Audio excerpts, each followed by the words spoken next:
ब्रह्मोस के बाद भारतीय हेलीकॉप्टर करेंगे चीन पर वार। भारत के साथ एक और महा डील करने जा रहा फिलीपींस। दुनिया के सामने आया चीन का असली रंग। तो 3 बार असफल प्रयास के बाद अमेरिका का कारनामा। नमस्कार प्लेनेट 4 पर दोस्तों आपका एक बार फिर से स्वागत है। दोस्तों एक बहुत ही बड़ी खबर आ रही है जो साफ तौर पर यह संकेत दे रही है कि भारत का हथियार मार्केट लगातार बढ़ रहा है। भारत की धाक दुनिया में किस कदर बढ़ रही है उसका अंदेशा लगाया जा सकता है। दोस्तों आपको मालूम होगा कि फिलीपींस ने भारत के साथ कुछ महीने पहले ब्रह्मोस को लेकर डील की थी। उन्होंने ब्रह्मोस मिसाइल के उस संस्करण को खरीदा था जो कि समुद्र के अंदर जहाजों को निशाना बनाएगा। और ब्रह्मोस खरीदने के पीछे जो फिलीपींस का मेन मकसद था वह यह था कि समुद्र के अंदर चीन की घुसपैठ को रोकना। चीन के जहाजों को दिन रात जो फिलीपींस की सीमा में घुसकर अपनी दादागिरी दिखाते हैं उनको ब्रह्मोस का खौफ दिखाना, क्योंकि फिलीपींस चीन के साथ समुद्री सीमा साझा करता है। लेकिन दोस्तों ब्रह्मोस के बाद फिलीपींस भारत के साथ एक और बड़ा रक्षा समझौता करने जा रहा है जिसमें भारत के एक घातक हथियार को सेना में शामिल करके चीन के पीएलए को नानी याद दिलाना है। दोस्तों फिलीपींस जहाज रोधी ब्रह्मोस मिसाइलों को शामिल करने के लिए भारत के साथ एक समझौते के बाद अब फिर से भारत की मदद चाहता है। फिलीपींस सरकार ने हिंदुस्तान एरोनॉटिक्स लिमिटेड HAL की मदद से अपने सैन्य विमानों के बेड़े को अपग्रेड करने के लिए दोस्तों रुचि दिखाई है।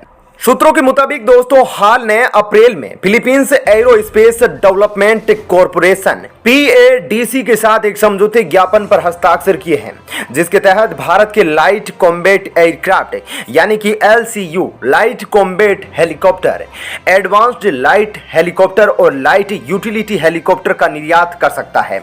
और दोनों देशों के बीच इस डील को फाइनल करने को लेकर प्रक्रिया चल रही है। लेकिन फिलीपींस के अंदर जून में सरकार बदलेगी और वहां के नए राष्ट्रपति शपथ लेंगे।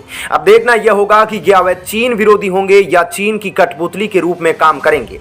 यह एक बहुत बड़ा फैक्टर काम करेगा इस डील को फाइनल होने में। जी हां, जून में फिलीपींस के राष्ट्रपति के रूप में पदभार ग्रहण करने वाले फर्डिनेंड मार्कोस जूनियर पर निर्भर करेगा। दोस्तों चीन अपने हर पड़ोसी के साथ खराब रिश्तों के लिए जाने जाता है। इसी वजह से फिलीपींस के लिए सबसे बड़ा खतरा चीन है। इन दोनों देशों के बीच में आपस में विवाद क्यों है यह भी जान लीजिए। दरअसल जो पश्चिमी फिलीपींस सागर पर फिलीपींस की संप्रभुता प्रदान करने वाले मध्यस्थता आदेश को स्वीकार करने से चीन इनकार करता है।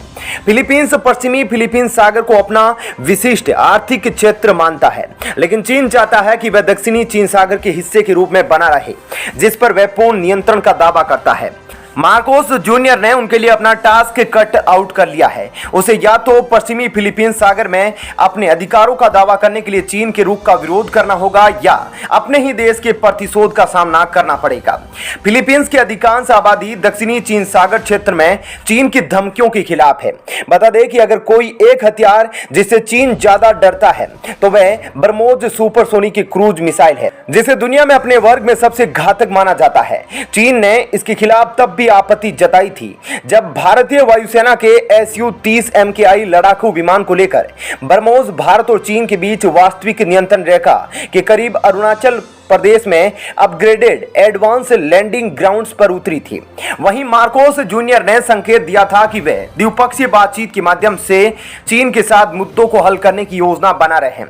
दुर्भाग्य से चीन ऐसा नहीं सोचता और विस्तारवादी रुख अपनाए हुए हैं। ऐसे में वह फिलीपींस जैसे देशों को बहुत कम मौका देगा जिसने अमेरिका या क्वाड, जिसमें अमेरिका, भारत, ऑस्ट्रेलिया और जापान के बीच एक समझौता है, उसके खिलाफ गठबंधन नहीं किया है। तो दोस्तों दूसरी खबर का रुख करते हैं। उससे पहले आपका क्या कहना है इस डील पर? क्या दोनों देशों के बीच यह डील फाइनल होनी चाहिए और चीन को मिलकर काउंटर करना चाहिए? अपना विचार इस पर जरूर बताइएगा। क्या आपको भी लगता है कि इस डील को फाइनल होने से चीन पर भारत का एक साइकोलॉजिकल प्रेशर बनेगा? जरूर बताइएगा। चलिए अब दूसरी खबर की ओर रुख करते हैं। चीन में दोस्तों इस साल मार्च में एक बहुत ही भयानक हादसा हुआ था। इस विमान हादसे में 132 लोगों की मौत हो गई थी। वहीं चाइना ईस्टर्न एयरलाइंस का जो बोइंग 737 प्लेन था वो पहाड़ियों से टकराकर क्रैश हो गया था। प्लेन केस के कारणों का आज तक पता नहीं चला है, लेकिन अब दोस्तों ब्लैक बॉक्स में इसको लेकर एक बहुत ही बड़ा खुलासा हो गया है। जी हां, जांचकर्ता इस बात की जांच कर रहे हैं कि क्या विमान को जानबूझकर क्रैश किया गया था वॉल स्ट्रीट जर्नल की एक रिपोर्ट में हैरान कर देने वाली जानकारी मिल गई है। रिपोर्ट में खुलासा हुआ है कि कॉकपिट में किसी ने जानबूझकर विमान को दुर्घटनाग्रस्त कर दिया। अमेरिकी अधिकारियों के प्रारंभिक मूल्यांकन में इसका पता चल गया है। ब्लैक बॉक्स से मिले डेटा के विश्लेषण के बाद अधिकारियों ने इसके बारे में जानकारी दी है। हालांकि जेट के निर्माता बोइंग कंपनी और US national transportation safety board ने इस रिपोर्ट पर टिप्पणी करने से इनकार कर दिया है। उन्होंने चीनी नियामकों को सवाल भेजे हैं।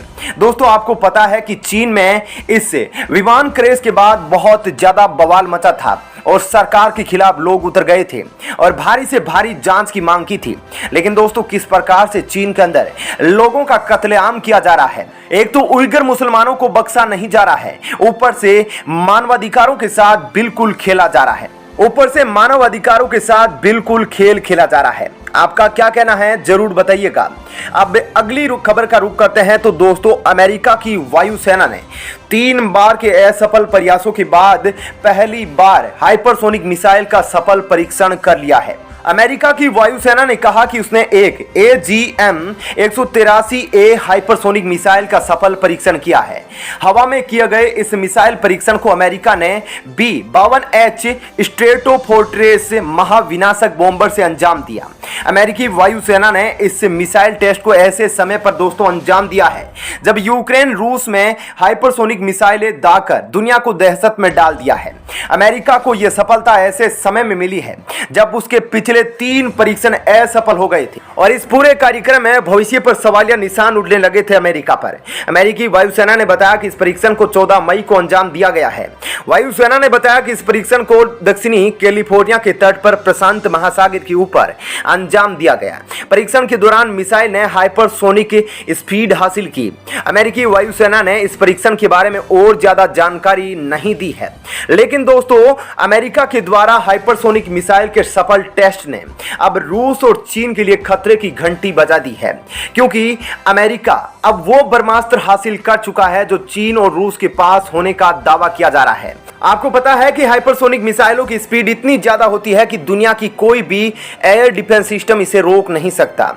चीन ने पिछले दिनों एक ऐसी हाइपरसोनिक मिसाइल का परीक्षण किया था जिसने पूरी धरती का चक्कर लगाने के बाद अपने लक्ष्य को तबाह किया था। हाल ही में रूस दुनिया का पहला ऐसा देश बन गया है जिसने यूक्रेन युद्ध में हाइपरसोनिक मिसाइलों का जमकर इस्तेमाल किया। पेंटागन की रिपोर्ट में रूस ने यूक्रेन में 10 से 12 हाइपरसोनिक मिसाइलों को दागा है। ऐसे में आपका क्या कहना है इस खबर पर जरूर बताइएगा। साथ ही वीडियो को लाइक और शेयर जरूर कीजिएगा। धन्यवाद।